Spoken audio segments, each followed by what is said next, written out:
ब्रह्ममुरारिसुरार्चितलिङ्गं निर्मलभाषितशोभितलिङ्गम् जन्मज दुःखविनाशकलिङ्गं तत्प्रणमामि सदा शिवलिङ्गम् देवमुनिप्रवराजितलिङ्गं कामदहं करुणाकरलिङ्गम्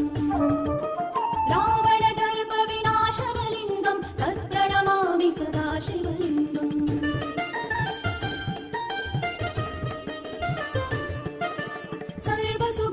सर्वसुगन्धसुलेपितलिङ्गं बुद्धिविवर्धनकारणलिङ्गं सिद्धसुरासुरवन्दितलिङ्गं तत्प्रणमामि सदा शिवलिङ्गम्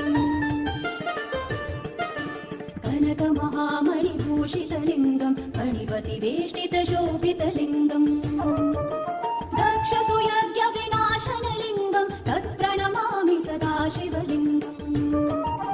कुङ्कुमचन्दनलेपितलिङ्गं पङ्कजहारसुशोभितलिङ्गम् सञ्चितपापविनाशनलिङ्गं तत्प्रणमामि सदा शिवलिङ्गम्